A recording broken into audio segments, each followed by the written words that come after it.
So hi guys நான் உங்கள் Dandapani. So இன்றைக்கி Q&A உங்களுடைய கேள்விகளுக்கு என்னுடைய பதில்கள்.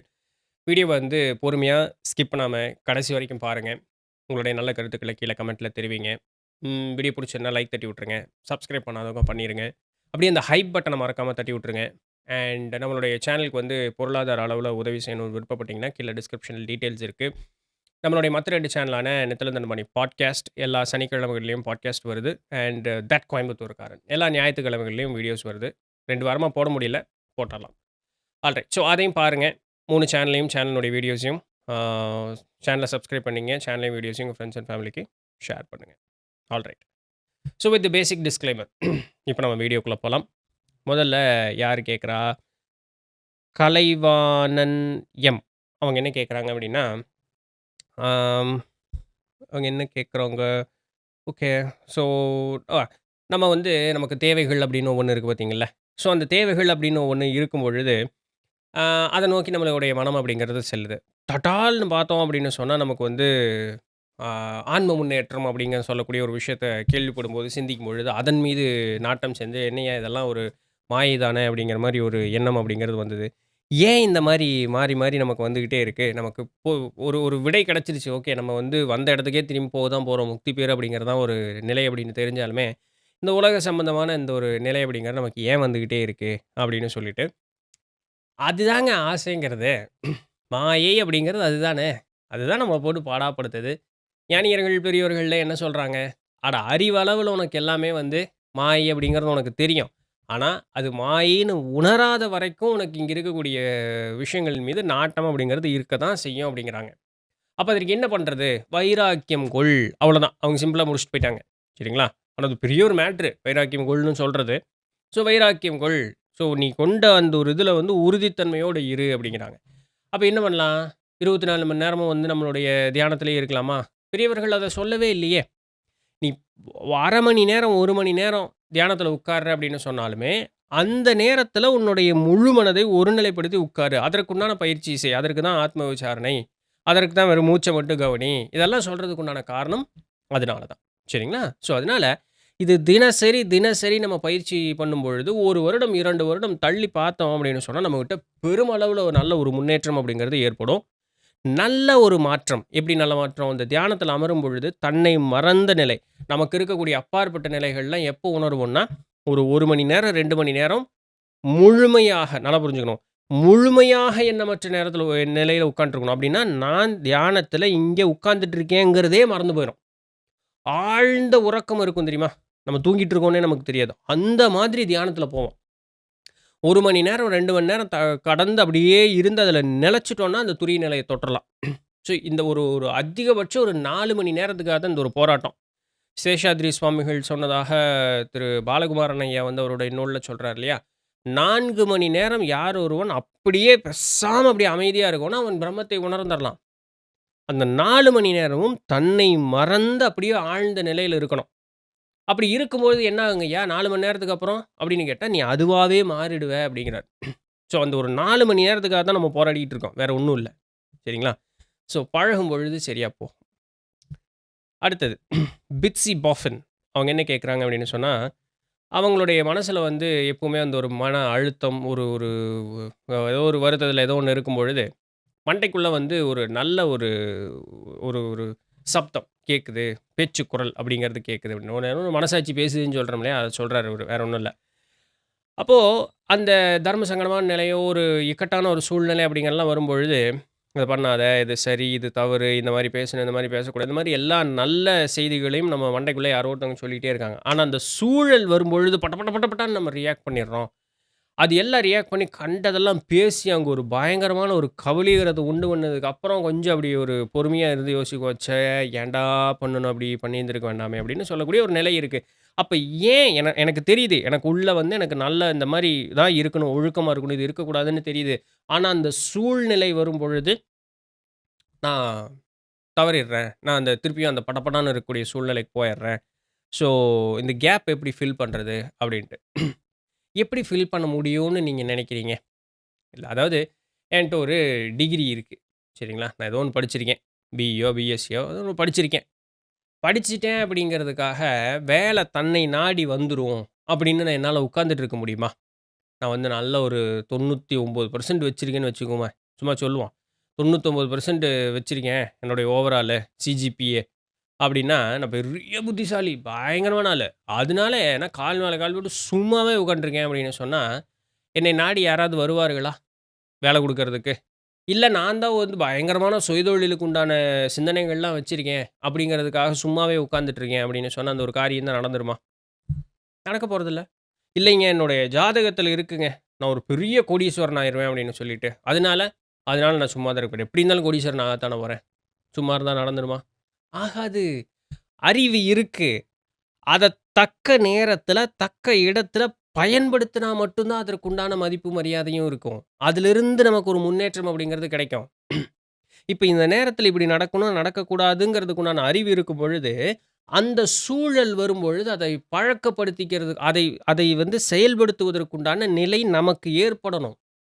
அப்போ நமக்கு முதல்ல நாமளே ஒரு ட்ரிகர், ஒரு ஸ்விட்ச் போட்டு வைக்கணும் மண்டைக்குள்ள. அப்பா இப்படியெல்லாம் அறிவு இருக்கு. இதெல்லாம் நீ சொல்றதெல்லாம் சரிதான். இப்படி ஒரு சூழல் வரும்பொழுது, அந்த இடத்துல ரியாக்ட் பண்ணிறாத அப்படின்னு நான் முன்னாடியே சொல்லி வைக்கணும். கவனம் கொள், அமைதி கொள், தேவையற்ற வார்த்தைகளை பேசாதே, கடுஞ்சொற்கள் சொல்லாதே, இது தவறு. அது வந்து அவன் புரியாம இருக்கான். எதிர்த்தாப்புல இருக்கவன் புரியாம இருக்கான். பரவால்ல, மன்னிக்க கற்றுக்கொள்வோம், கடந்து செல்ல கற்றுக்கொள்வோம். இத வந்து இது இது என்ன ஆகும்னா, இது என்னுடைய உணர்வுகள போட்டு பூட்டுறது கிடையாது. கொஞ்ச நாளைக்கு அப்படிதான் இருக்கிற மாதிரி தெரியும். கொஞ்சம் போக, போக அதனுடைய நுணுக்கங்கள அறியும் பொழுது என்ன ஆகும் அப்படின்னு சொன்னோம்னா, உணர்வுகள் அதற்கு மேல் நம்ம போட்டு பூட்ட மாட்டோம். நான் என்ன சொன்னாலும் அங்க பயனில்லைன்னு தெரிஞ்சுக்குவோம். புரிஞ்சுக்குவோம். சரிங்களா? தெரிஞ்சுக்கிறத விட புரிஞ்சுக்குவோம். நான் என்ன சொன்னாலும் அங்க பயனில்ல அப்படின்னு சொல்லிட்டு. பயனற்ற இடத்தில் நான் ஒரு காரியத்தை செய்ய வேண்டுமான்னு யோசிக்கும் பொழுது, அப்ப என்ன நடக்கும்? இங்க உணர்வுகள் நீங்க பூட்டவே மாட்டீங்க. நீங்க பயனே இல்லாத ஒரு காரியத்த செய்வீங்களா முதல்ல? அப்போ இயற்கையாகவே பயனற்ற ஒரு காரியத்த நீங்க செய்ய மாட்டீங்களே! அப்போ ஒரு இடத்துல சண்டை போடுறதுக்கு உண்டான அர்த்தமே இல்லாம போயிரும் பார்த்தீங்கள்ல. அப்ப இது நடைமுறையில அது வந்து வரும். அதற்கு நாம முதல்ல முயற்சி அப்படிங்கிறது எடுக்கணும் பாருங்க. ஸோ அதுதான். அறிவு நமக்கு இருக்கு அப்படிங்கிறதுக்காக, அது அப்படியே வந்து தானா வேலை செய்யலாம் செய்யாது. நாம தான் கொஞ்சம் கொஞ்சமா முயற்சி எடுத்து, ஒரு நேரம் கோவத்த கொஞ்சம் கட்டுப்படுத்துறதுக்கு பார்க்கலாம். முதல்ல பட்டார் பட்டார்ன்னு வந்த கோவம் வந்து, இப்போ கொஞ்சம் தணிச்சு, கொஞ்சம் நேரம் கழிச்சு வரும். பின்ன அது நீளமாகும், நீளமாகும், நீளமாகும். இது நம்மளுடைய வைராக்கியத்த பொறுத்து அதுக்குண்டான மாற்றம் அப்படிங்கிறது ஏற்படுவது.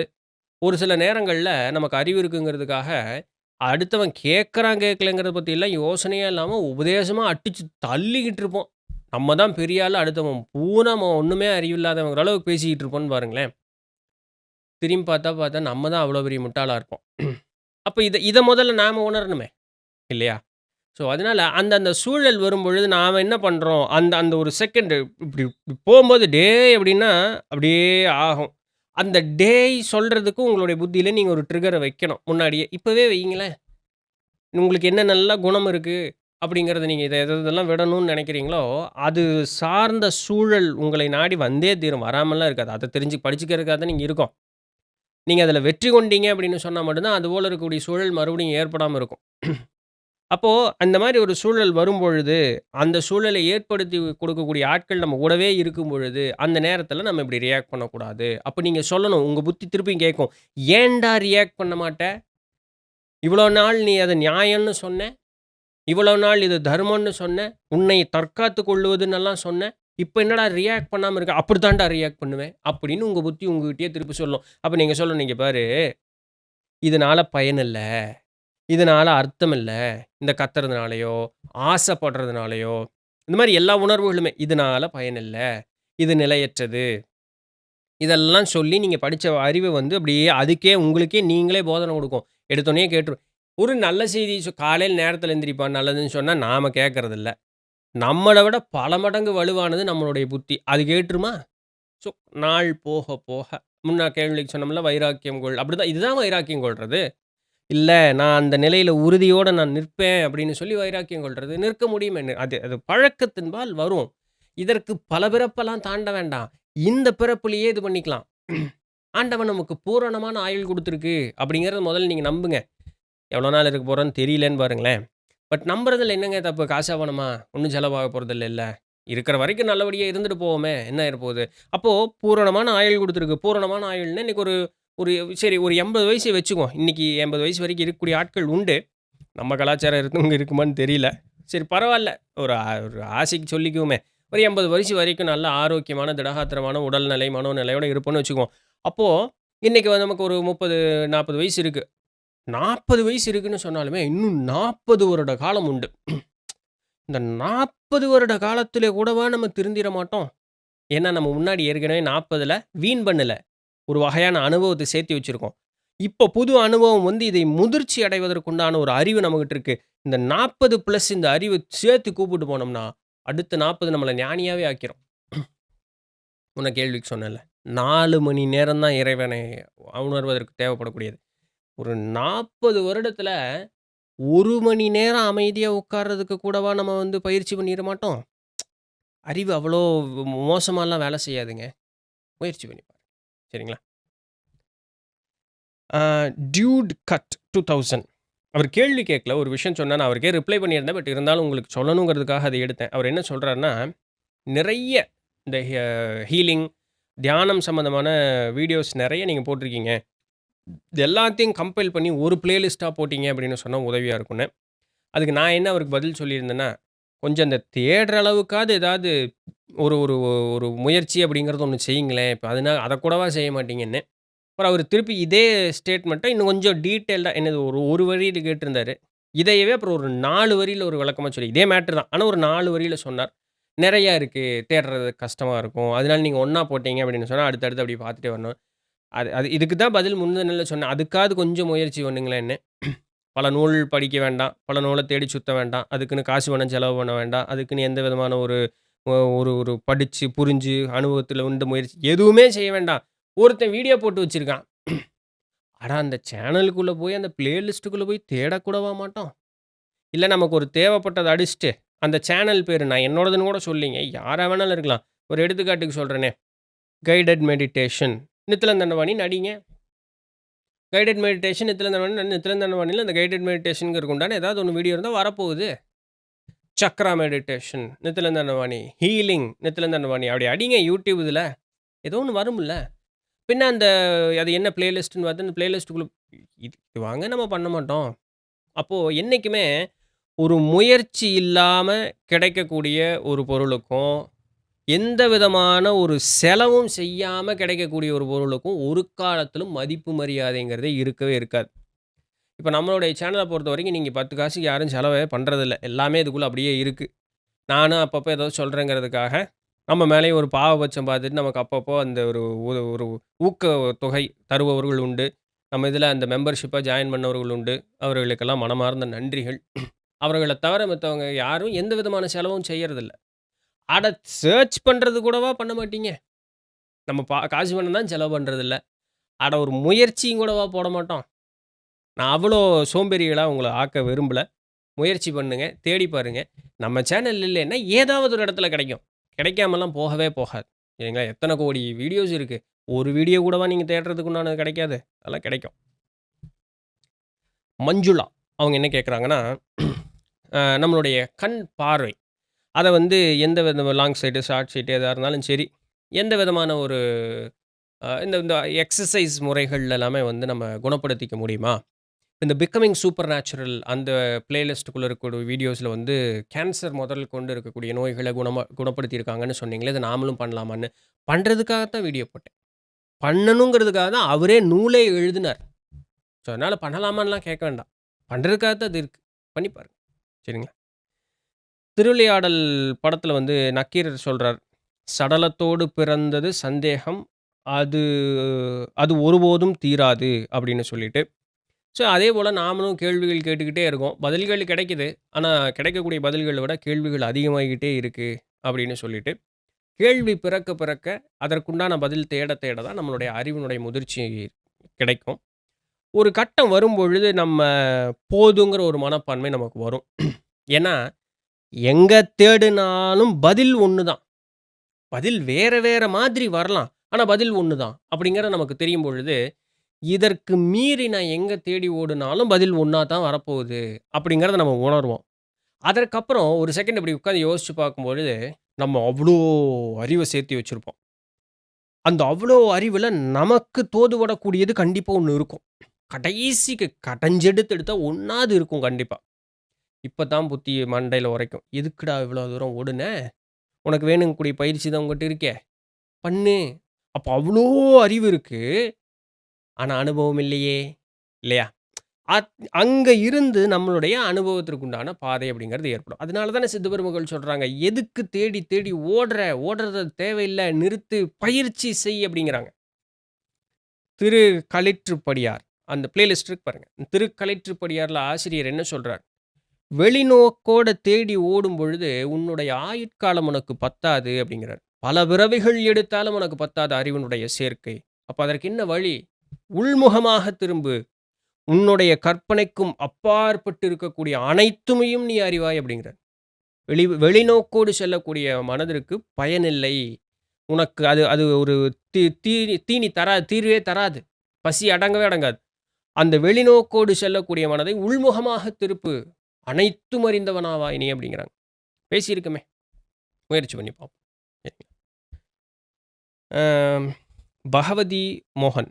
அவங்க என்ன கேட்குறாங்கன்னா, "இச்சாசக்தி, ஞானசக்திய பத்தி சொல்லுங்க." அப்படின்னு சொல்லிட்டு, நம்ம முன்னாடி வீடியோ பண்ணியிருக்கோம்னு நெனைக்கிறேன். இச்சாசக்தி, கிரியாசக்தி, ஞானசக்தின்னு சொல்றாங்க. வேற ஒண்ணும் இல்லைங்க. இச்சைன்னா என்ன? விருப்பம். அவ்வளோதான். Will power. எனக்கு ஒண்ணு வேணும் அப்படின்னு சொல்லி ஒரு முனைப்போட நம்ம செல்றோம் பார்த்தீங்களா? அந்த பொண்ணு அழகா இருக்கா, நான் அவள கல்யாணம் கட்டியே தீருவேன் அப்படின்ட்டு. இதுக்கு ஒரு எக்ஸாம்பிள் சொல்ல ஒரு ஃபாரினோடது. பட் அது ஒரு கதை. சரி அத பத்தி பேசி ரொம்ப நேரம் இது பண்ண வேண்டாம். அப்போ அது ஒருத்தர் ஒரு விளம்பரத்தில ஒரு பொண்ண பார்த்து விருப்பப்பட்டு, அந்த பொண்ணு பிரேசில்கார பொண்ணு ஒரு காஃபி விளம்பரம். பிரேசில்காரரு பொண்ணுன்னு நெனச்சுட்டு பிரேசில் போறதுக்கெல்லாம் ரெடி ஆயிருவாங்க. ராத்திரி பப்ல உட்காந்து பேசிட்டு. அவர் ஃப்ரெண்டு வந்து அந்த ஃப்ரெண்டு கிட்ட "என்னடா பேசிட்டு இருக்கீங்க?" அப்படின்னா, "நான் இந்த மாரி பிரேசில் போறேன்." "எதுக்குடா பிரேசில் போற?" அப்படின்னா, "இல்ல இந்த விளம்பரத்தில அந்த புள்ளைய பார்த்தேன். அந்த புள்ள இது பண்றதுக்கு." "என்ன விளம்பரத்தில என்ன புள்ளைய பார்த்தேன்?" "இந்த காப்பி விளம்பரம்." அந்த காப்பி விளம்பரத்த எடுத்ததே எங்க கம்பெனி தான்டான்னு. "அப்ப அந்த புள்ள என்ன அட்ரஸ் என்ன ஏதுன்னு சொல்லு. நான் அந்த புள்ளைய போய் பார்க்குறேன்." "அந்த புள்ள பிரேசில் புள்ள இல்லடா. அந்த புள்ள இந்தியா புள்ள. இதான் பக்கத்து தெருவுல தான் இருக்குது." அப்படின்னு அவர் சொல்ல. அடுத்த நாளே போய் அந்த புள்ளைய பார்த்தாச்சு, ப்ரப்போஸ் பண்ணியாச்சு. அந்த கல்யாணம் கட்டி அவருக்கு 95 வயசுக்கு மேல ஆச்சு. அந்த அம்மாவுக்கு 85, 86 வயசு ஆச்சு. அப்புறம் ஒரு ஹாலிவுட் நடிகர் இந்த நவ் கேட்ச் மீ இஃப் இல்ல now you can see me அதனுடைய பார்ட் 1ல வந்து வில்லனா வருவாரு ஒரு தாத்தா. அவரு தான். இதான் இச்சாசக்தின்னு சொல்லக்கூடியது. சரிங்களா? ஒண்ணு வேணும் அப்படின்னு சொன்னா, அதனுடைய முனைப்பு வந்து இங்கிலாந்துல உட்காந்துட்டு பிரேசில் போற அடுத்த நாள் நான் பிரேசில் கிளம்புறேன்னு முடிவு பண்ணாரு பார்த்தீங்களா, ஒரு பிள்ளைக்காக. அதான் இச்சாசக்தி. அதனுடைய வலிமை எந்த அளவுக்கு இருந்திருக்கு அப்படின்னு சொன்னா, அவர் விட்டு அடுத்த நாள் கிளம்பியிருப்பாரு. ஆனா பக்கத்து தெருவிலேயே கொண்டு வந்து நிறுத்திச்சு பார்த்தீங்களா? அத வந்து நம்ம அருள்னு சொல்றோம். சரிங்களா? ஸோ அது 2வது சாப்டர் எல்லாத்துக்கும் அது அமையறதில்ல. பட் அந்த இச்சாசக்தி அது வேணும். அதனுடைய முனைப்பு. அதான் இச்சாசக்தி. கிரியாசக்தி வேணுங்கக்கூடிய அந்த ஒரு முனைப்பை செயல்படுத்தி காட்டக்கூடிய அந்த ஒரு திறன் இருக்கு பாருங்க. புத்தியில எல்லாமே உரைக்கு இது மேல எழுங்க. அதற்குன்னு அத நம்ம அத செயல்படுத்துவோம் அப்படிங்கிறது முடியாது. காலையில 4 மணிக்கு எந்திரிச்சே தீரணும். 7 மணிக்கு தான் எந்திரிப்போம். இல்லையா? இச்சை இருக்கு 4 மணிக்கு எந்திரிக்கணும்னு. கிரியையா மாற மாட்டேங்குது. செயலா மாற மாட்டேங்குது. சரிங்களா? ஸோ அதை செயல்படுத்துவதற்கு ஒரு ஊக்கம் வேணும் பாருங்க. அதான் வந்து கிரியாசக்தின்னு சொல்லக்கூடியது. அதற்கு பல வழிகள் நாம பின்பற்றுறோம். அலாரம் வைக்கிறோம். அம்மா வந்து மூஞ்சில தண்ணி எடுத்து ஊத்துமான்னு சொல்றோம். 8 4 இடுப்பு மேல ஒரு மிதி வையின்னு சொல்றோம். என்னென்னமோ சொல்றோம். இல்லையா? ஆனா ஒண்ணும் எதுவும் "போ எந்திரிக்கிறான் கஞ்சாறு" அப்படின்னு படுக்கிறோம் இல்லையா? ஸோ அந்த கிரியாசக்தி. அதை செயல்படுத்துவதற்கு பல வழிமுறைகளை நாம் கையாள்றோம். அது கிரியாசக்தி. இப்ப இந்த இச்சையும், கிரியையும் எதை நோக்கி இருக்கணும்? இறைவனை நோக்கி இருக்கு. இருக்கலாம். உலக விஷயத்த சார்ந்து இருக்கக்கூடாதுன்னு ஒண்ணும் கிடையாது. அப்புறம் அதுக்காக தானே இங்க வந்திருக்கிறோம். இருக்கலாம், இருக்கலாம். அவரவர் தேவைய பொறுத்து. ஆனா, எல்லா தேவைகளும் முற்று பெறக்கூடிய ஒரு இடமாக சொல்லக்கூடியது இறைவன்னு சொல்லக்கூடியது. அப்போ உன்னுடைய இச்சை இறைவனை அடைய வேண்டும். அதற்குண்டான கிரியை, அதற்குண்டான பயிற்சிகளில் ஈடுபட வேண்டும். இதனால் வாய்க்கக்கூடியது முதல் இறைவன் வாய்த்து விடுவானா? இல்ல. முதல்ல கிடைக்கக்கூடியது ஞானம். இந்த ஞானம் அப்படிங்கிறது வாய்த்தோனயே இறைவன் யாருங்கிறது உணர்ந்துருவோம். ஜஸ்ட் பிக்காஸ் இறைவன் யாருன்னு உணர்ந்துட்டோம் அப்படின்னு சொன்னா, நாம் இறைவனோட ஒன்றர கலந்துருவோம்னெல்லாம் கிடையாது. ஞானம் அடைந்த பிறகும் நம்ம தவறு செய்வதற்குண்டான வாய்ப்பு அப்படிங்கிறது நெறைய உண்டு. எத்தனையோ பெரிய ரிஷி பெருமக்களும், ஞானியர்களும் வந்து கோபத்தில சபித்து அந்த தன்னுடைய சக்திகளை எல்லாம் இழந்தவர்கள் உண்டு இல்லையா? இப்போ கோபமே இருக்கிறதிலேயே இருக்கக்கூடிய கடைசி நம்மளுடைய பெரும் ஒரு ஒரு இதா ஆயுதம் நமக்கே நம்மளே ஏத்திக்கக்கூடிய ஒரு ஆயுதமாக நம்மகிட்ட வந்து சேர்ந்துரும். அதுவரைக்கும் எல்லாத்தையும் விட்டு முழுமையான அமைதி அடையும் பொழுது இறைவனை ஒன்றர சென்று கலந்து விடலாம் அப்படிங்கிறது. சரிங்களா? அதான் முக்திக்கு போயிரும். ஸோ இச்சை, கிரியை, ஞானம்ங்கிற இந்த 3 தான். இது வந்து எல்லா மனிதர்களுக்கும் பொது. இதில எங்கேயாவது மத வேற்றுமையோ, சாதி வேற்றுமையோ எங்காவது இதில காட்ட முடியுமா? முடியாது. எல்லா மனுஷனும் விருப்பப்பட தான் போறான். எல்லா மனுஷனும் செயல்பட தான் போறான். எல்லா மனுஷனும் போதும் என்ற ஒரு மனோநிலைக்கு வரத்தான் போறான். ஸோ இது எல்லாத்துக்கும் பொது. இது சைவ சாத்திர நூட்கள் சொல்லுவதனால், சைவர்கள் மட்டுமே பின்பற்றக்கூடியது. சைவம் அப்படிங்கிறதை நான் இன்னைக்கு இந்துன்னு ஒரு பேர்ல சொல்றேன். அதனால இந்துக்கள் மட்டுமே பின்பற்றக்கூடியது. குறுகிய மனப்பான்மைக்குள்ள நம்ம என்னைக்குமே சிக்கக்கூடாது. சரிங்களா? ஓம் அப்படிங்கிறது வந்து இந்திய கண்டத்திற்கும், இந்துக்களுக்கு மட்டுமே சொந்தமானது. நான் தான் கண்டுபிடிச்சேன். ஏய்! இந்த வார்த்தைகளே ஆதியிலிருந்து இல்ல. அது ஆதியினுடைய தோற்றம். நீன்னு ஒருத்தன் இருக்கறக்கு முன்னாடியே அது அங்க இருக்கு. அதை அப்படியே பார்த்தாலும், என் வழி வந்த முனிவர்கள் தான் இத சொன்னாங்க. உனக்கு எப்படி தெரியும்? அவர்கள் பல ஊர்ல, பல பெயர்கள்ல, பலவாறாக அந்தந்த மக்கள் அந்தந்த பேசிய மொழிக்கு, அந்தந்த கலாச்சாரத்துக்கு ஏற்றார் போல ஒரே ஞானி எல்லா நூலையும் எழுதியிருப்பார். தமிழ்நாட்ல கோரக்கநாதர்ங்கிறோம். வடநாட்ல கோரக்நாத் அப்படிங்கிறாங்க. திபெத்தில அதுக்கப்புறம் இந்த ஆசிய கண்டத்துலலாம் அவருடைய பெயர்கள் வேற மாரி பெயர்கள் இருக்கு. அங்கலாம் அவங்க வழிபடுறது இல்லையா? அவன் அவன் சொல்லுவான்ல, என் ஞானி சொன்னது தான் சரின்னு. குறுகிய மனப்பான்மைக்குள்ள இருந்து வெளிய வரணும் நம்ம. சரிங்களா? உங்கள சொல்ல, இந்த மாரி இருக்கக்கூடிய ஆட்களக்கு சொல்லிக்கிட்டு இருக்கேன் அந்த ஒரு வார்த்தைய. ஆர் ஃபேமலதா. ஏன் பிரேமலதா இல்லாம ஃபேமலதாவா இருக்கு? ஓகே. அவங்க என்ன கேட்குறாங்கன்னா, சிவபெருமானை கைலாயத்தில் மட்டும் தான் உணர முடியும். அந்த இடத்தை தவிர வேற எங்கும் அவரை வந்து காண முடியாது அப்படின்னு சொல்றாங்களே, இது உண்மையா? அவர வந்து அந்த நேரம், அந்த இடத்துல மட்டும் தான் காண முடியுமா? அப்படின்னு கேட்குறாங்க. சைவக்குரவர்கள் ஆயிரக்கணக்கான பாடல்களை எழுதியுள்ளார்கள். சைவ சாத்திரம் அப்படின்னு சொல்லக்கூடியது ஒரு மாபெரும் களஞ்சியமாக தமிழிடம் இன்றளவும் இருந்து கொண்டிருக்கக்கூடியது. அத்தனை பேரும் சிவபெருமான தமிழ்நாட்ல தான் பார்த்தாங்க. தமிழ்நாட்லயும் பார்த்தாங்க. அப்படி வச்சுக்கலாம். ஆனா தமிழ்நாட்ல பார்த்தாங்களே. ஒரு ஒரு ஊரா, கோயில் கோயிலா திரிஞ்சாங்களே. 4 பேரினுடைய கணக்கு எடுத்தோம்னால சரிங்களா? 4 பேரினுடைய கணக்கு எடுத்தோம்னால, ஊரூரா தமிழ்நாடுலருந்து வட இந்தியா வரைக்கும்லாம் போயிட்டு வந்திருக்காங்களே. தமிழ்நாட்ல இல்லாத கோயிலா? பாடல் பெறாத ஒரு தலமும் இல்லாத ஒரு ஊரும் உண்டா? எல்லா ஊர்லயுமே உண்டு. அத்தன இடத்துலயும் சாமிய பார்த்துருக்காங்களே. அவங்க எப்படி பயணம் பண்ணுவாங்க தெரியுங்களா? அது அது ஆசிரியர் சொல்லி நான் ஒரு தடவ கேள்வி. அவங்க எப்படி ஒரு கோயிலுக்கு செல்றாங்கன்னா, அந்த கோயிலுக்கு செல்லுவாங்க. ஒரு பதிகம் பாடுவாங்க. சில நேரம் அங்க அப்படியே அவர்கள் அமர்ந்திருப்பாங்க. மக்கள பார்த்து அளவலாவே இப்படி இருக்கும் பொழுது, அவர்களுக்கு இறைவனுடைய ஒரு ஒரு இது கேட்கும். இறைவனுடைய வாக்கு கேட்கும் அவர்களுக்கு. "அங்கு செல்." அப்படித்தான் அடுத்த திருத்தலத்திற்கு அவர்கள் செல்லுவாங்க. சும்மா அப்படி ரேண்டமா போற போக்குலலாம் போமாட்டாங்க. அவங்க பார்த்தீங்கன்னா, இப்படி போய், இப்படி போய், இப்படி போய், இப்படி அர்த்தமே இல்லாம இப்படி, இப்படி, இப்படி, இப்படி போட்டு தட் இஸ் நாட் அர்த்தம் இல்லாம. அவங்க முடிவு எடுக்கிறது இல்ல அது. இறைவனுடைய ஆணை நான் போனேன். அவ்வளோதான். சாமி சொன்னார் நான் போனேன். போம்பொழுது பதிகம். அவரு பாடுனாரு. நான் சும்மா அப்படி பாடிட்டு வாய் அசைக்கிறேன் அவ்வளோதான். இப்படி தான் இருந்தாங்க அவங்க. தமிழ்நாட்ல தான் அத்தனை கோயில்களும் உண்டு. ஆயிரக்கணக்கான கோயில்கள் உண்டு. தாயுமான சாமி பாடலையா? "பார்க்கும் இடமெங்கும் ஒரு நீக்கமற நிறைகின்ற பரிபூரண ஆனந்தமேன்னு." அதனாலங்க வட இந்தியர்களுக்கு அது வந்து ஒரு ஒரு இதா இருக்கலாம். ஆனா கைலாயம் அப்படின்னு சொல்லக்கூடியது, வட தேசத்தில இருக்கக்கூடிய தூலமான இடம் இல்ல. நம்மளுடைய புருவ மத்தி. சரிங்களா? அதுதான் கைலாயம். நம்மளுடைய மதுரை அப்படின்னு சொல்லக்கூடிய அந்த மதுரை எம்பதி அப்படின்னு சொல்லக்கூடியது நம்மளுடைய புருவ மத்தி அப்படின்னு சொல்லக்கூடியது. இது என்னய்யா புதுக்கதையா இருக்கு? புதுக்கதையெல்லாம் இல்ல. திருவிளையாடல் புராணத்தில இறையனார் வந்து முனிவர் பெருமக்களுக்கு உபதேசம் பண்ண அந்த 6 சக்கரங்களும், சகசிராரமும் அதற்கு மேல் உள்ள தலம் வரைக்கும் ஊர்களாக உலகம் எங்கும் இப்படி உண்டு. தமிழகத்திலும் இந்திய பாரத தேசத்திற்குள்ள எங்கெங்க இருக்குன்னு அவர் சொல்லியிருக்கார். அதுல சிறந்ததிலும் சிறந்ததான இறைவன் வீற்றிருக்கக்கூடிய இடமான புருவமத்திங்கிறது மதுரையம்பதி அப்படிங்கிற அந்த ஒரு பெயர்ல அவர்கள் வந்து சொல்றாங்க. நம்மளுடைய சோமசுந்தர கடவுள் வீற்றிருக்கக்கூடிய இடமாக சொல்லக்கூடியது.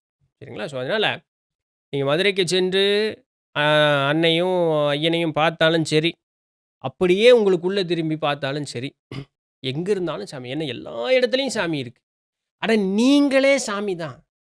நம்ம இன்னும் உணரல. அவ்வளோதான். நீங்களே சாமி தான். நீங்க எங்க போய் யார தேடிக்கிட்டு இருக்கீங்க? நீங்க தான் அந்த சாமி. எத்தன கணக்கற்ற உயிர்கள் நம்மளுடைய உடலுக்குள்ள இருக்கு. அந்த உயிர்களுடைய சங்கமம் தானே இந்த உடல்னு சொல்றது. ஓர் உயிரும் இறைவன் இல்லையா? இப்ப எத்தனை இறை சக்தி நம்மளுக்குள்ள இருக்குங்கிறத நம்ம உணரணும் இல்லையா? இது அத்தனையும் ஒன்றிணைத்து வைத்திருக்கக்கூடிய மனித ஆன்மான்னு சொல்லக்கூடியது மாபெரும் சக்தியால நின்னுகிட்டு இருக்கு. எங்க போய் சாமிய தேடுறது? நமக்குள்ள தேடாம. இல்லைங்களா? நம்மளுடைய தம்பி நவீன் இன்ஃபன்ட். அவர் என்ன கேட்கிறாருன்னா, சில நேரங்கள்ல உடல்நிலையெல்லாம் சரியில்லாம போகுது. நம்ம அந்த பையன் தம்பிக்கு வந்து இப்போ கொஞ்சம் காய்ச்சல் வந்து இப்போ தான் சரியா இருக்கிறாரு. அதனால நம்ம வீட்ல வந்து 2, 3 பேர் இருக்கிறாங்க நம்மள பார்த்துக்கிறதுக்கு. அதனால பிரச்சனை இல்ல. அப்படியே படுத்துட்டு யோசிச்சுட்டு இருந்திருக்கிறாரு பாருங்களேன். சொல்றாரு. அப்படியே உட்காந்து யோசிச்சுக்கிட்டு இருந்தேன் அப்படின்னு சொல்லிட்டு. இப்படி யாருமே இல்லாம துன்பப்படுறாங்களே, அவர்களுடைய நிலை என்ன ஆகிறது? அப்படின்னு எனக்கு ஒரு சிந்தனை. அவங்களுடைய உடல்நலம் சரியாகறதுக்கு ஏதாவது ஒரு வழி, ஒரு மேனிஃபெஸ்டேஷன் இல்ல நம்மள செல்ஃபா மருந்து பண்ணிக்கிற மாதிரி ஹீலிங் ஏதாவது இருந்தா சொல்லுங்கன்னு. இந்த ஹீலிங் என்னால சொல்ல முடியாது. மருந்து செய்யறதுக்கு எனக்கு தெரியாது. சரி இது 2யும் நம்ம உட்டுருவோம். பின்ன ஒரு தடவ இந்த பாட்காஸ்ட்ல வேணா நம்ம யாராவது இதற்குன்னு உண்டான ஒரு தக்க குருமார நம்ம அழைச்சிட்டு வந்து நம்ம அவர்கள் வாயிலாக நம்ம கேட்போம். மேனிஃபெஸ்டேஷன், செல்ஃப் ஹீலிங் நம்ம நெறைய பண்ணி பார்த்துருக்கோமே. நம்மளுடைய the power of the subconscious mind. நான் ரொம்ப தலைவலியில இருக்கும் பொழுது, எனக்கு நான் தலைவலி இல்ல, நான் நல்லா இருக்கேன் அப்படிங்கிறத நான் நம்பி அமைதியா இருந்து, என்னுடைய சராசரி செயல்பாடுகள் நான் செயல்படுவதற்கு முற்படும் பொழுது, அந்த தலைவலி காணாம போயிடும். அப்போ அதெல்லாம் தான். அது என்னது அது எப்படி நான் நெனச்சேன், அது எப்படி தலைவலி காணாம போச்சு? இல்ல தலைவலி இருக்குன்னு நெனச்சா, அது விண் விண்ணு விண்ணுங்கும். நான் முதல்ல நம்பணும் எனக்கு தலைவலி இல்ல, நான் நல்லா இருக்கேன் அப்படின்னு சொல்லி. இந்த உறுதித்தன்மை நமக்கு தியானம் அப்படிங்கிறது நமக்கு வந்து கொடுக்கும். இல்லையா? அப்ப நம்ம அத வந்து முன்னாடியிலேருந்து பயிற்சி பண்ணணும். இறை சக்தி அப்படிங்கிறது, அந்த ஒரு இப்படி கிணத்து ஓரத்தில நின்னுட்டு, பின்னாடி ஒருத்தன் தள்ளி விடுறதுக்கு ரெடியா இருக்கான். இந்த கிணத்துல ஓரத்தில நின்னுட்டு, "சாமி என்னை காப்பாத்துங்கிறது" இல்ல. அப்படி கும்பிடுறது இல்ல சாமி. நான் நாளொரு மேனியும் பொழுதொரு வண்ணமா எனக்கு இறை நினப்புங்கிறது எனக்கு எப்பவுமே இருந்துகிட்டே இருக்கணும் எனக்கு. அப்படிதான் இறைவன கும்பிடணும். அவனுக்கு மேனிஃபெஸ்டேஷன் என்ன செல்ஃப் ஃபீலிங் அவன் அவன் என்னன்னைக்கும் அந்த இறை நினைப்பு அவனுக்கு இருந்துகிட்டே இருக்கு. இற தவறு செய்யலாம். மனிதன்கிறவன் தவறு செய்யக்கூடியவன் தான். அதில திருந்திக்கிறதுக்கு தான் நம்ம நான் தவறு செய்யறதுனால சாமி என்னைய தண்டிக்குது. அப்படி இல்ல. சாமிக்கு நம்மள தண்டனை குடுக்கணும்னு அவசியமெல்லாம் ஒண்ணும் கிடையாது. இப்ப ஃபர்ஸ்ட்டு நம்மள என்னைய சாமி தண்டிக்கிற அளவுக்கு நான் பெரிய ஆளா? அந்த கேள்வி எனக்கு வரும்ல. நான் அவ்வளோ பெரிய ஆளா ஆயிட்டேனா? சாமிக்கு ஒரு கன்சர்ன். பார்றா! தப்பு பண்ணிட்டான். இவன இன்னைக்கு பர்ட்டிகுலரா தண்டிக்கணும். அவ்வளோ பெரிய ஆளா நானு? அவ்வளோ பெரிய சக்தி என்னை தனிப்பட்டு தண்டிக்கிறதுக்கு? அப்படியெல்லாம் இல்ல. சரிங்களா? நான் செஞ்சது தான் எனக்கு வினையா வந்து சேரும். அது நல்வினையோ, தீவினையோ. அது நான் செஞ்சது தான் எனக்கு வந்து சேரும். இத இத சரியா டேக் டைவர்ஷன் எடுத்து வர்றதற்கு உண்டான வேலைய மட்டும் தான் சாமி பார்க்கும். இது வந்து ஆட்டோமேட்டட் ப்ராசஸ். அது தானா நடந்துகிட்டே இருக்கும். அவர் பக்காவா எல்லாமே ஒரு பாட் ரெடி பண்ணி வச்சிருக்கிறார். அது பாட்டுக்கு அது நடந்துகிட்டே இருக்கும். ஒரு இடையூறும் வராது. சர்வர் கட் ஆகாது, டவர் கட் ஆகாது, எதுவும் கட் ஆகாது. நீட்டா நடந்துகிட்டே இருக்கும். அதனால நம்ம இன்னைக்கு நம்மள வந்து யாரும் பார்க்கிறதுக்கு இல்ல, அப்படி நெனப்பே ஃபர்ஸ்ட் ஆஃப் ஆல் நமக்கு வரக்கூடாது. இறை அப்படிங்கிறது இருக்குல்ல, அது என்கூட இருக்குங்கிற ஒரு உறுதித்தன்மை அப்படிங்கிறது முதல்ல நமக்கு இருக்கணும். அப்படின்னா, என்னன்னைக்கு நம்மளுடைய இறைங்கிற இதுலயே இருப்போம். அப்ப நம்ம ஒரு தவறு செய்யும்பொழுது, அந்த தவறுக்கு மன்னிப்பு கேட்போம். அந்த தவற மறுபடியும் செய்யாம இருக்கிறதுக்கு உண்டான வழி அப்படிங்கிறத நம்ம பார்த்துக்கொள்வோம். அப்படித்தான வாழ்க்கை போகும். அப்ப அந்த கிணத்து ஓரத்தில நிக்கும் பொழுது என்னுடைய மனோநிலை எப்படி இருக்கும்? ஏதோ செய்த வினை, அதற்குண்டான ஒரு ஒரு செய்த செயல், அதற்குண்டான ஒரு வினையாக தான் நான் இன்னைக்கு இப்படி இருக்கேன். இறைவனே! நான் ஏற்றுக்கொள்ளுகிறேன். இந்த இந்த நீர்ல மூழ்கி இறக்க வேண்டும் அப்படின்னு சொல்வது ஒரு கடனா இருந்தா, அத நான் மனப்பூர்வமா ஏற்றுக்கொள்றேன். அப்படி இல்ல வாழ்வதற்கு உனக்கு வழி உண்டுன்னு சொன்னா, சாமி நீயே என்னை வந்து காப்பாத்து. அந்த சரண்டரன்ஸ் இருக்கணும். ரொம்ப சராசரியா உடல் நலம் சரியில்லைங்கிறதுல இருந்து உயிர் போவது வரைக்கும், அந்த ஒரு சரண்டரிங் நேச்சர் இருக்கணும். இது எப்போ இருக்கணும்? தலைவலி வந்ததுக்கு அப்புறமா? கடல் இது கிணத்து இதுல நின்னுட்டு இருக்கும்போது? இல்ல. அது எப்பொழுதுமே இருக்கணும். அப்போ அந்த அந்த ஹீலிங் ஆயிக்கிட்டே இருக்கும் அவங்களுக்கு. அப்போ அந்த எனக்கு யாரும் இல்லைங்கிற அந்த ஒரு மனோநிலை வராது. எல்லா மனிதர்களும் ஏதோ ஒரு சூழல்ல, யாருமற்ற ஒரு நிலையில இருக்கவும், இருந்திருப்போம், இருக்கலாமா இருக்கும் எதிர்காலம். இல்லைங்களா? ஸோ, அதனால அது அது ஒரு அது ஒரு வாழ்க்கையினுடைய ஒரு பயணம். மேனிஃபெஸ்டேஷன், ஹீலிங்கு இது எல்லாமே வாழ்க்கையினுடைய ஒரு பயணம். அது அது நாமாகவே இருக்கும் பொழுது, நாம் அத தனித்து ஒண்ணும் செய்யணுங்கிற ஒரு நிலை இருக்காது. அது ஒரு ஸ்பெசிஃபிக்கான ஏதோ ஒரு சாப்டர் மாரி பேசுறதுனால தான் நமக்கு அது ஏதோ வித்தியாசமா ஏதோ ஒரு வித்தை அப்படிங்கிற மாரி இருக்கு. அப்படியெல்லாம் ஒண்ணும் இல்ல.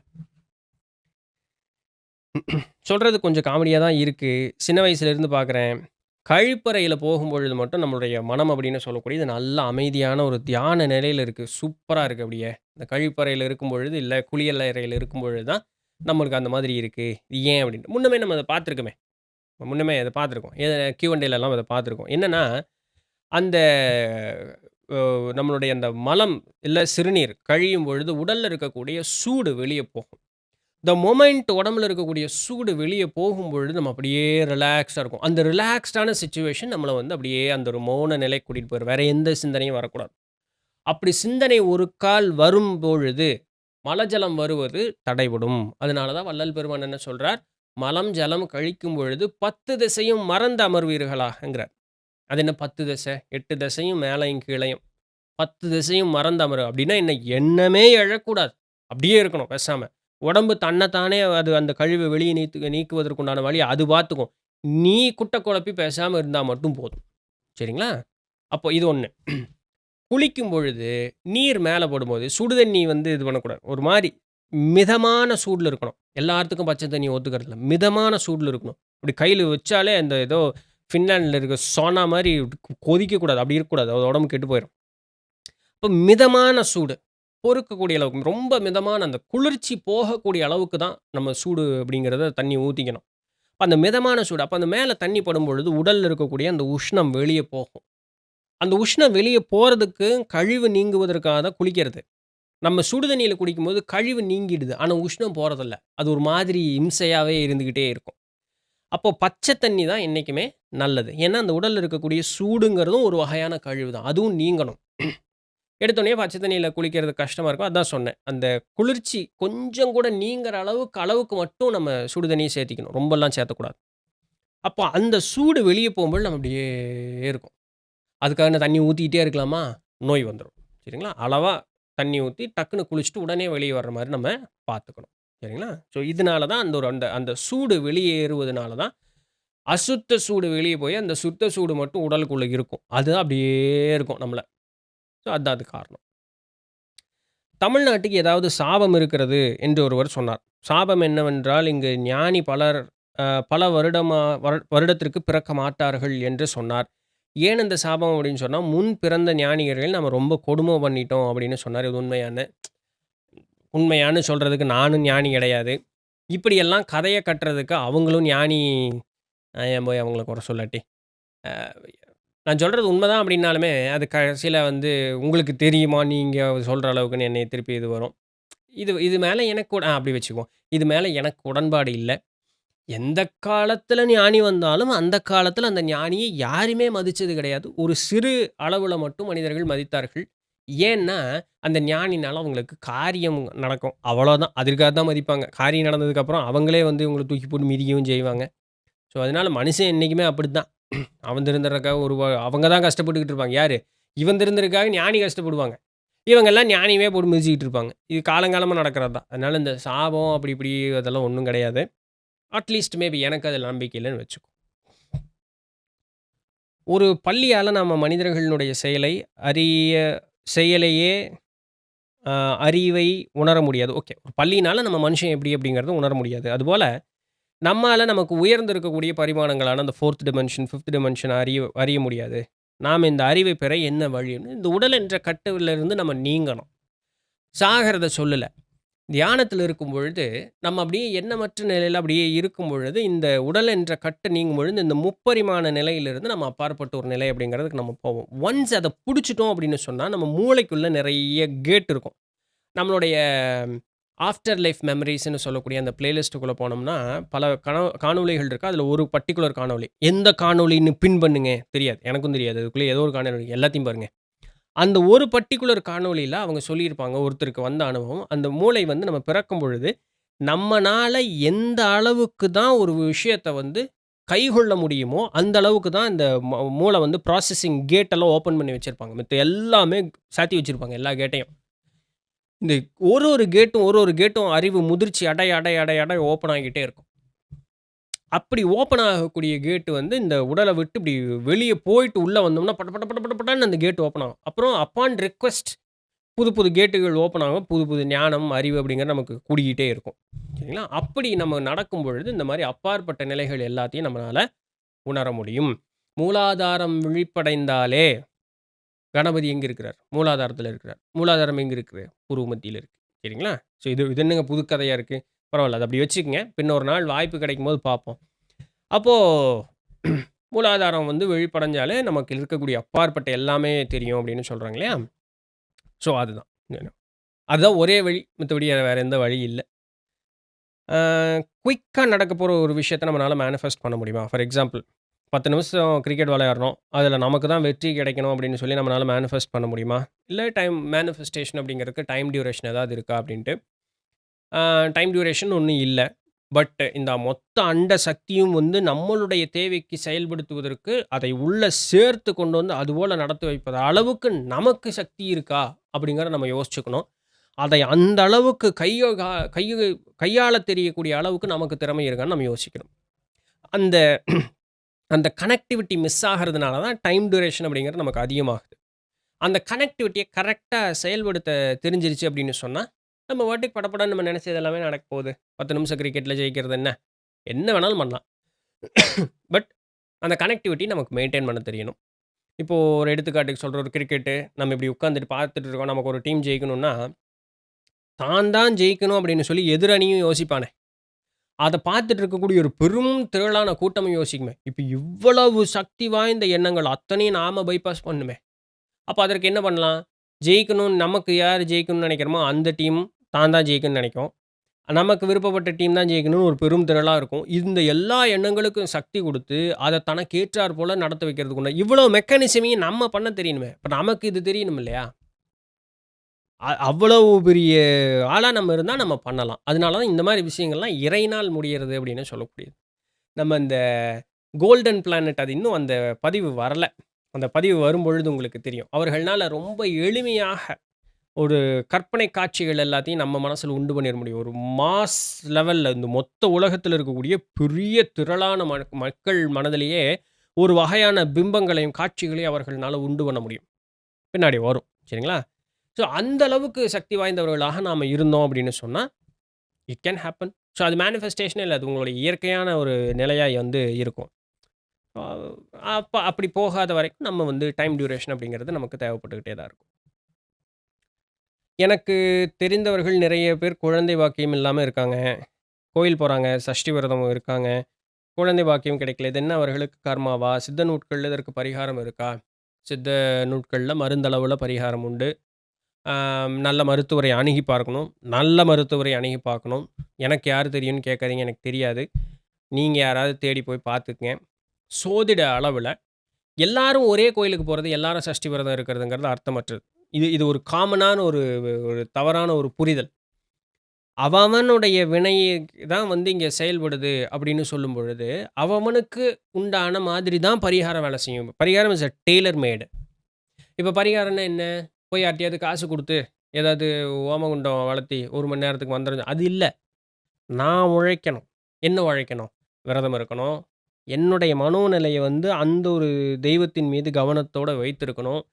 ஏன் அந்த ஒரு பர்ட்டிகுலர் இடத்திற்கு போ அப்படின்னு சொல்றாங்கன்னா, அந்த இடம் இப்ப நான் இருக்கக்கூடிய இடத்திற்கு மாறான ஒரு சக்தி நிலை கொண்டதாக இருக்கும். அந்த சக்தி நிலை எனக்கு தேவைப்படும். நான் அங்க போயி சில காலம் தங்கி இருக்கணும். நான் பாட்டுக்கு இப்படி போனேன், இப்படி வந்தேன்னு இருக்கக்கூடாது. சில காலம் தங்கி இருக்கணும். முதல்லலாம் மாத அளவுல தங்கி இருப்பாங்க. இன்னைக்கு கால சூழல் முடியலன்னு நம்ம கதை பேசிக்கிட்டு இருக்கோம். அதனால தான் திருப்ப திருப்ப திருப்ப திருப்ப போங்கிறது. எப்போ? பௌர்ணமிக்கு போ. இல்ல இந்த ஒரு நாள் திங்களுக்கு போ. அட்லீஸ்ட் வாரத்துக்கு ஒரு தடவையா அந்த இடத்துக்கு போயிட்டு வருவியா? அப்படின்னு பார்க்கறதுக்காக தான். அப்ப அங்க போனோனே போய் உட்காந்து கோயில்ல உட்காந்து மொபைல் நோண்டிட்டு இருக்கணுமா? ஊர் கதை பேசணுமா? இல்ல. அப்ப ஒரு இடத்துக்கு சொன்னாங்கன்னா, அந்த இடத்துல போயிட்டு மனச ஒருநிலைப்படுத்தி, சாமி மேல மனசுல கவனத்த நிறுத்தி, "சாமி, இந்த மாரி எனக்கு பிள்ளை செல்வம் இல்ல. இந்த பிள்ளை செல்வத்த எனக்கு குடுக்குறதுக்கு நீ அருள் செய்யணும்னு" மனசுல ஒருநிலைப்படுத்திட்டு பேசாம அப்படியே அமைதியா உட்காந்து தியான நிலையில இருக்கணும். இதையெல்லாம் உடல்ல வந்து மாற்றத்தை ஏற்படுத்தும். முதல்ல மனம் மாறணும். மனதிற்கு ஏற்றார் போல உடல் மாறும். நமக்கு ஏதாவது ஆணுக்கோ, பெண்ணுக்கோ இது என்னைக்குமே இந்த மாரி பரிகாரம் போறது தம்பதி சமேதராக போகணும். இருவருக்கும் இதுல வந்து நம்பிக்கை அப்படிங்கிறது இருக்கணும். என்னுடைய வாழ்க்கை துணைக்கு அப்படி நம்பிக்கை இல்ல. நான் என்ன பண்றது? அப்படின்னு கேட்கிறீங்கன்னு வச்சுக்கோமே. நான் தான் என்ன பண்றது? அப்படின்னு நான் உங்களுக்கு பதில் சொல்றேன். 2 பேரும் இருந்து தான் ஆகணும். சரி இல்லவே இல்ல.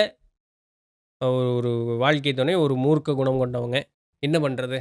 நானாவது வேண்டுறேன். கடைசிக்கு விட்டது அப்படித்தான் பண்ணணும்னா, அப்ப பண்ணுங்க. வேற வழி இல்ல. இல்லையா? அவர்கள மனசையும் சேர்த்து கொஞ்சம் மாத்தி குடு சாமின்னு எக்ஸ்ட்ரா ஒரு கோரிக்கை வேணா வைக்கலாம். அப்படிதான் வேண்டணும். அப்ப இப்படிதான் வேண்டுதல்ங்கிறது இருக்கணும். சரி, நீங்க சொல்ற மாதிரி எனக்கு நல்ல சோதிடர் அமையல. நல்ல ஒரு சித்த மருத்துவரும் அமையல. இல்லையா? ஆயுர்வேத மருத்துவரும் அமையல. நான் என்ன பண்ணேன்? உங்க ஊர்ல இருக்கக்கூடிய பழமையான கோவில். இப்ப புதுசா கட்டின கோயில் இல்ல. பழமையான ராஜா காலத்தில கட்டின கோயில். எந்த கோயில்? அப்படின்னு கேட்க வேண்டாம். ஏதோ ஒரு கோயிலும். சிவனா இருந்தா என்ன? திருமாலா இருந்தா என்ன? எல்லாம் ஒண்ணு தான்.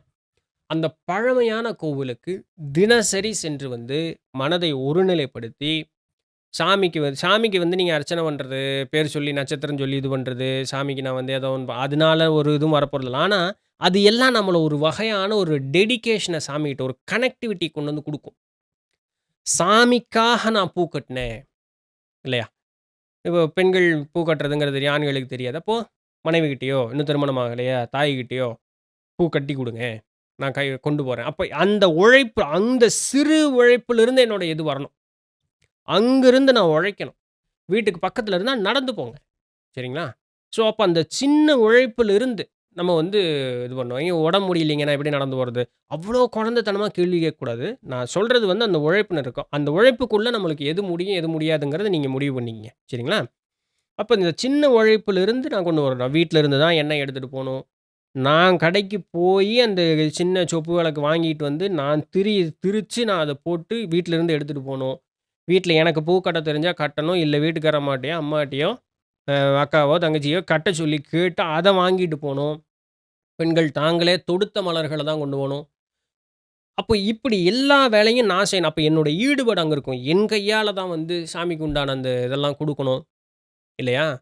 அப்ப இப்படி பண்ணி என்னுடைய கனெக்டிவிட்டி வளர்த்திக்கிட்டு, சாமியெல்லாம் பிரகாரத்த சுத்தி முடிச்சுட்டு வந்துட்டு, கோயில்ல கொஞ்ச நேரம் உட்காருன்னு சொல்றாங்களே, ஏன் உட்கார சொல்றாங்க கோயில்ல?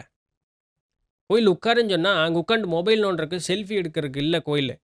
இல்லையா? அப்ப போகும்பொழுது உடுத்தி இருக்கக்கூடிய உடுப்பு வந்து இலகுவான உடுப்பா இருக்கணும். உடம்ப அங்கேயும் இங்கேயும் காட்டிட்டு இருக்கக்கூடாது. அதுக்காக தான் இன்னைக்கு நெறைய பேர் ஆக்சுவலா கோயிலுக்கே வர்றாங்க. பொண்ணுங்க இல்ல, ஆம்பளைங்களையும் சேர்த்து தான் சொல்றேன். முடி வந்து பஞ்ச பரதேசி மாரி இருக்கும். அப்ப அங்கேயே அது உயிரற்ற நிலையில இருக்கு. அந்த அந்த மண்டைய பார்த்தாலே தெரிஞ்சிரும். என்னடா அந்த எண்ணெய் கிண்ணெய் அந்த மண்ட பாக்குதா? பாக்கலையா? இல்ல அந்த மாரி தான் இருக்கு. அப்ப இதெல்லாம் வந்து அறிகுறிகள் உடல் நலம் சரியில்லாம போறதுக்கு. இப்படி இருக்கக்கூடாது. அப்ப நான் என்னைய மாத்திக்க ஆரம்பிக்கணும் நான் முதல்ல. அப்போ அந்த இலகுவான உடுப்பு போட்டிருக்கணும். பிறர் கவனம் என் மீது வராத அளவுக்கு இலகுவான உடுப்பு போட்டிருக்கணும். அப்ப அந்த இலகுவான உடுப்பு போட்டிருக்கும் பொழுது, அதுக்கப்புறம் யாராவது என்னைய பார்த்தா அதுக்கப்புறம் நம்மளுக்கு அத பத்தி கவலையே இல்ல. நம்ம கொஞ்சம் அப்படி டைட்டா போட்டிருக்கும்போது நம்மள 4 பேர் பார்க்குறாங்களா? உடம்பு வந்து இது கொஞ்சமாவது தெரியுதுல்ல, அது ஒரு மாரி. அப்ப மினுக்கு மினுக்குன்னு இருக்கும்போது நமக்கு அப்ப நம்ம கவனம் எங்க இருக்கும்? சாமி மேல இருக்காது. நான் ஏன் ஃபர்ஸ்ட் சைக்காலஜிக்கலி நான் ஏன் ஒரு வகையான உடுப்பு போடுறேன் அப்படின்னு சொன்னா, 4 பேர்த்த ஈர்க்கணுங்கிறதுக்கு உண்டான அந்த ஒரு எனக்கு புடிச்சதுக்காக நான் போடுறேன். அது வந்து சப்பக்கட்டு தான். அது எனக்கு புடிச்சதுக்காக நான் போடுறேங்கிறதுக்காக யாரோ ஒருத்தன் வந்து நல்லா இல்ல, இல்ல நல்லா இருக்குன்னு சொல்லிட்டா நம்ம சரின்ட்டா போறோம். அதுக்குன்னு உண்டான வாய பேசுறோம்ல. அப்போ we are recognising their words. அது நமக்கு முக்கியம்ன்னு இருக்கு. அது ஒத்துக்கிறோம், ஒத்துக்கலைங்கிறது மனிதனுடைய அறிவும், அறிவில்லாத தன்மையும் பொறுத்தது. அப்போ அந்த இலகுவான உடுப்பு, என்னுடைய ஒரு ஒரு அழகை வந்து பிறர் ரசிக்கணுங்கிற எண்ணம் எனக்கு இல்லாம, என் தேவைக்காக நான் அங்க போயிருக்கேன். அப்ப அந்த உடுப்பு அளவுக்கு நான் வந்து இலகுவானதாக, இறைவன் மீது ஒரு ஒரு பிறர் கவனம் என் மீது வராத அளவுக்கு, ஒரு எளிமையான ஒரு சேலை ஒண்ணு போட்டுக்கலாம். ஒரு எளிமையான ஒரு ஒரு சட்டை, ஒரு வேஷ்டி ஒண்ணு கட்டிக்கலாம். அவ்வளோதான். ரொம்ப எளிமையான உடுப்பாக நம்ம உடுத்திட்டு, பெரிய அந்த வாசனை மிக்க மலர்கள் வைத்துக் கொள்ளாம, பெரும் அலங்காரங்கள் செய்து கொள்ளாம, இப்படியெல்லாம் எதுவும் இல்லாம, நம்ம ஆம்பளை செயின் போட்டு வாட்ச் கட்டியிருப்பாங்க. அது ஒரு 10 கிலோ இருக்கும் அது. அப்படியெல்லாம் எதுவும் இல்லாம, ரொம்ப இலகுவாக அந்த கோயிலுக்கு போயி, நம்ம வந்து சாமிய கும்பிட்டு, அந்த பூஜைகள்லாம் செஞ்சு, அந்த பிரகாரத்த சுத்தி வந்துட்டு, பேசாம எவ்வளவு நேரம் முடியுதோ, அவ்வளோ நேரம் பேசாம ஒரு இடத்துல போய் அமைதியா உட்காந்துங்க. உங்க மனசு சொல்லும், "இந்த இடத்துல உட்காரப்பா." பேசாம அமைதியா போய் உட்கார்ந்துக்குங்க. உங்களுடைய கோரிக்கை, பிள்ளை செல்வம் வேண்டுமா? உடல் நலம் நன்றாக இருக்க வேண்டுமா? திருமணம் நடக்கணுமா? வேலை கிடைக்கணுமா? இன்னும் என்னென்னலாம் மனுஷன் கேள்வி கேட்பான்னு தெரியல. முக்திய தவிர மத்த எல்லா தப்பு இல்ல, தப்பு இல்ல. எல்லாருக்கும் முக்தி வேண்டாம். அவரவர் ஒரு நோக்கத்திற்காக தான் இந்த பூமிக்கு வர்றோம். அத கேட்கணும். அப்ப அத மனசுல ஊன்றி நிறுத்திட்டு பேசாம அமைதியா இருக்கணும். இதுதானப்பா மேனிஃபெஸ்டேஷனு.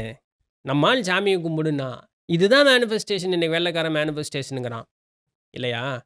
அப்ப இதுபோல தொடர்ந்து செய்து வந்துட்டே இருக்கும் பொழுது, மனம் முழுக்க அமைதியாகி அந்த லயித்து போன ஒரு நிலை இருக்கும். தன்னை அறியாத ஒரு அமைதி ஒரு சூழல் அவன சூழ்ந்து வரும். தன்னிடம் இல்லை எதை நாடிச் சென்றானோ, அப்பொழுதும் இல்லாத பொழுதும் அவனுக்கு இல்லை என்ற ஒரு வருத்தம், அதன் மீது கொண்ட ஒரு நாட்டம், அவன விட்டு விலகி போயிரும். இலகுவ விலகி போயிரும்.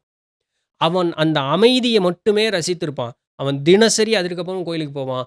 தினசரி அந்த அமைதிய மட்டும் ரசிக்க ஆரம்பிப்பான். த மொமெண்ட் அந்த ஒரு ஃபீல் வந்துருச்சு அப்படின்னு சொன்னாலே, அவன் இவ்வளோ நாள் தேடினது அவனுக்கு கிடைச்சிரும். சிவவாக்கியர் பாடுனார் இல்லையா? இந்த பாட்டுக்கு என்ன இது? வேண்டுமென்ற பொருள் வந்து வேண்டுமென்ற வேட்கை துறந்தபின், வேண்டுமென்ற அப்பொருள் விரைந்து காணலாகுமே அப்படிம்பார் இல்லையா? அதுதான். ஸோ இது எல்லாம் தான் பரிகாரம். வேற ஒண்ணும் இல்ல. நீங்க யாருக்கோ காசு குடுத்து எதையோ ஒண்ணு செய்ய சொல்லி, அதனால நம்மளுக்கு எந்த ஒரு மாற்றமும் ஏற்படப் போவது இல்லை. நானாக மாறாத வரைக்கும். மனதளவுலயும், உடல் அளவுலயும் என்னை நான் மாற்றிக் கொள்வதற்கு நான் தயாரா இருக்கணும். எக்ஸர்சைஸ் பண்ணணும். காலையில வந்து உடல் உழைப்பு இருக்கணும்ல. காலையில சோம்பேறித்தனமா எந்திரிச்சுட்டு, சோத்த தின்னு போட்டு நான் வேலைக்கு போறேன். Stress, stress, stress. கோயிலுக்கு போய் ஒரு 1/2 மணி நேரம் இருந்துட்டு வந்துட்டு, அந்த 1/2 மணி நேரத்த தவிர மித்த எல்லா நேரமும் ஒழுக்கமற்ற நிலையில இருந்தா எல்லாம் சரியாயிருமா? Everything is interlinked. எனக்கு ஒண்ணு வேணும்னா, அதற்கேற்றார் போல என்னுடைய உடல் நலமும், மனோநலமும் மாறியே ஆகணும். அந்த அந்த ஒரு 1/2 மணி நேரம் நான் யோகியங்க.